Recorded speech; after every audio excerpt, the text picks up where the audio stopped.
Hello friends, KillerBee here. Are you as smart as a train conductor? I have a switching exercise for you to follow along with. We need to go from this to this, getting the engines around to the other end of the cars. And there is no double-ended siding. The road crossing cuts the siding. There are actually several ways to do it, but I'll show you how the crew on the Escanaba and Lake Superior did it. They pulled 23 empty boxcars out of Oconto Falls back to the main line at Stiles Junction, Wisconsin. They need to get the engines around the cars so they can shove back to their train and head to Green Bay. Oh, I need to mention the stub track here only holds the 2 engines and 6 cars. Clear as mud? Okay, so here's how they did a short Stiles shuffle. First they pulled 6 cars at a time off the Oconto Falls line, around onto the stub track, and then shoved them onto the main in the clear.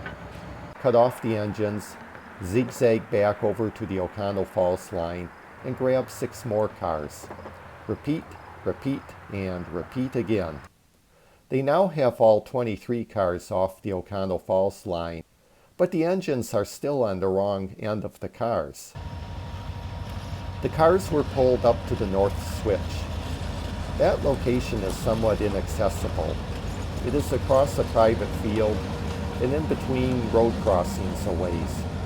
Plus the bugs were really bad and annoying, but we can still keep an eye on them. The 501 was cut away and run over the switch and down the siding and parked opposite the far end of the cars. The engineer walked back up to the 1221 and pulled the cars across the switch, then shoved them down the siding toward the 501. When the 1221 was over the switch, they stopped, cut the 1221 off, ran it back over the switch, and headed down the main and stopped it opposite the 501. The crew jumped over to the 501 and tied it onto the cars. They shoved back across the switch and then headed down the main and coupled into the 1221. They MU'd the power back together, pulled down so the conductor could get on the rear car, and shoved back to the rest of their train. Easy peasy, huh? Another Stiles shuffle done, and off to Green Bay.